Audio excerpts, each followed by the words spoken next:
This is the Daily 180. 180 seconds of motivation and inspiration intended to help you take action and improve your life. I'm in the car again today, and we're on episode 248. We're going to be still talking about tempering, but today I wanted to talk about tempering on the physical facet. You know, again, with the conversation about tempering, we're talking about some ideas that may seem a little counterproductive in the initial stages, but really yield some great wisdom overall. I'm thinking in the physical facet about the tendency that we have to push extremely hard. You know, when I was doing my first marathon, I spent a lot of time training, and I spent hours and hours running, most of those hours all by myself.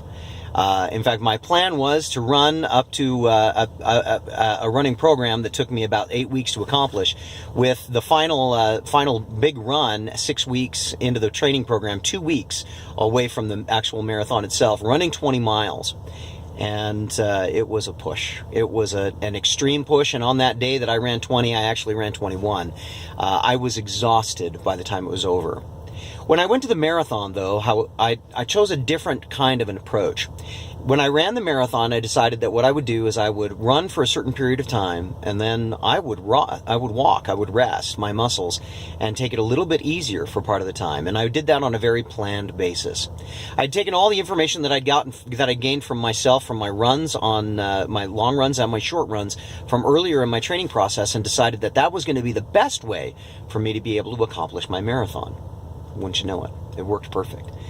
By running, I ran anywhere between 5 and 8 minutes, and then I would walk anywhere between 1 and 2.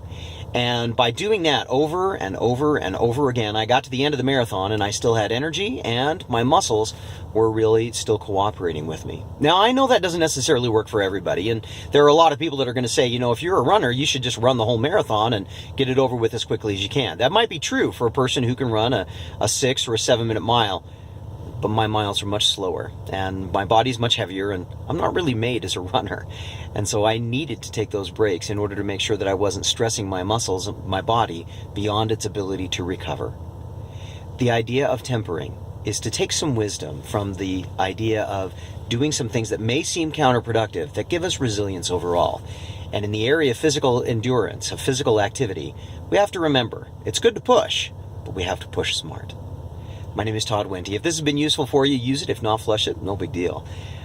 I hope this has been useful. If it has, give us a thumbs up. Give us a share. Subscribe. Come with us for the rest of the journey. If not, well, I totally understand. In the meantime, go forth and conquer. We'll see you next time.